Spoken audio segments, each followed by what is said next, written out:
Saudara, kita beralih ke informasi lainnya. Komandan Pangkalan TNI AU Maimun Saleh Sabang, Fahrul Rozi, berharap penerbangan sipil di Bandara Maimun Saleh akan terrealisasi pada tahun 2023 mendatang. Pihak Danlanut Maimun Saleh juga sudah mengajukan 3 rute penerbangan dari dan ke Sabang kepada Dirjen Perhubungan.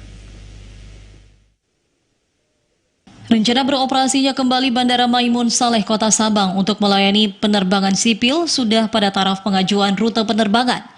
Usulan ini sudah dilayangkan ke Direktorat Jenderal Perhubungan Udara. Rute penerbangan ini yakni Sabang-Medan, Sabang-Sinabang, dan Sabang-Takengon serta sebaliknya. Menurut Komandan Pangkalan TNI Angkatan Udara Maimun Saleh, Letkol PNB Fahrul Rozi, menyebutkan kesepakatan untuk rute penerbangan sudah dibicarakan bersama Lembaga Penyelenggara Pelayanan Navigasi Penerbangan Indonesia. Dan Lanut Mus Sabang berharap pada tahun depan pengoperasian Bandara Mus untuk penerbangan domestik dapat terwujud.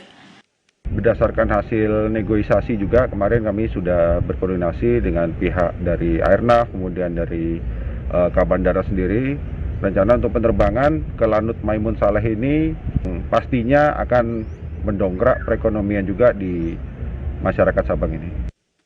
Ditambahkannya dengan mempertimbangkan apa yang sudah dilaksanakan saat aktifnya Bandara Maimun Saleh sebelumnya yang melayani penerbangan sipil, pihaknya menyatakan sudah mampu dan siap untuk kembali mendukung pengoperasian bandara bagi penerbangan sipil.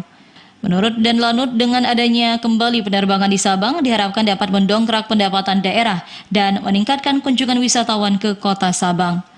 Dari Sabang, Mahfud TVRI Aceh melaporkan.